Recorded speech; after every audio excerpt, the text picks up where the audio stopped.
William G. Morgan invented the game of volleyball in 1895 to appeal to a group of people that wanted to play a less physically intense game of basketball. According to an article on the Olympic Channel by Naveen Peter, volleyball was meant to be a mixture of basketball, tennis, and handball, which is basically soccer but with hands. In 1916, setting and hitting was eventually invented in the Philippines, and because of this, they had to do a rule change to allow 3 hits per team, which is what many of you know it as today.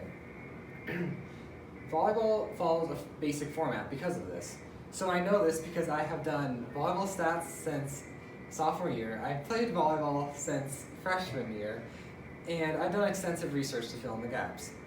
So the first contact is known by many of you as a bump, but it's formerly known as a dig or a pass. Then there's a set, and finally there's the spike, which is also known as the hit or kill.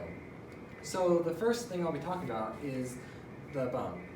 So a pass is actually a bump that comes from the opponent's serve, and a dig is actually a pass, a bump that's off of an opponent's attack.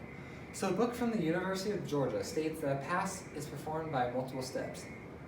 The passer is in an athletic stance. They have their hands ready, fingers at a 90-degree angle, thumbs together, their arms are fully extended, and they contact the ball with their forearms, and they shrug their shoulders, and they don't swing. So a dig follows these same steps, but the person has less reaction time to react, so it's harder to do. So the purpose of a pass or dig is to get the ball to the right front of the net, which is about right here. And they want to do this because if you get the ball too close to the net, the other team can hit it back easily. And any player can actually dig or pass the ball at any time, but usually the back row players will do it. Sometimes even some front row players will move to the back row to get a pass, and they can do this for several reasons.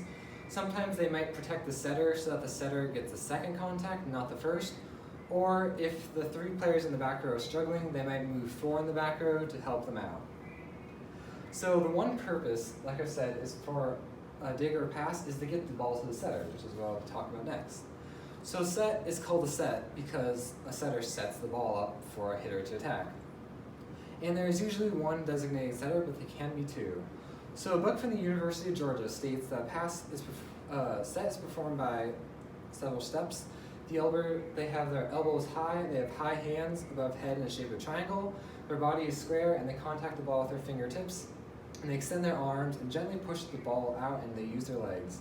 Sometimes setters will not set the ball, and this is because if they get the first contact, they cannot do it, or if the ball gets too far away for them, they will ask someone else to do it for them.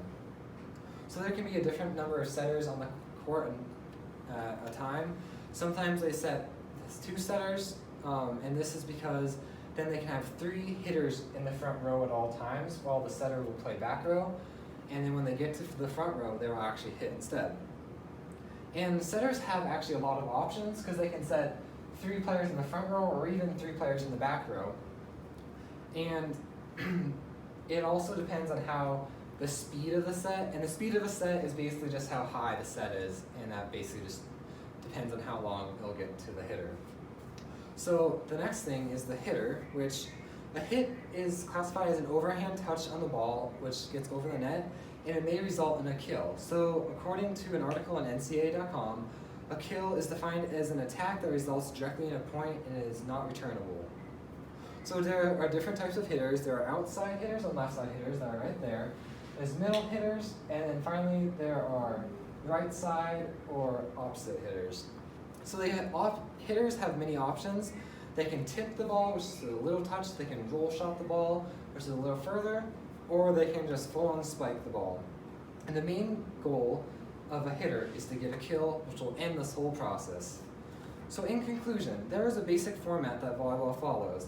There's a dig or a pass, then there's a set, and finally there's a hit, which is hopefully a kill. When William G. Morgan invented volleyball, he probably had no clue how technical the sport could become. But the technicality is the reason that I and many other people love the sport.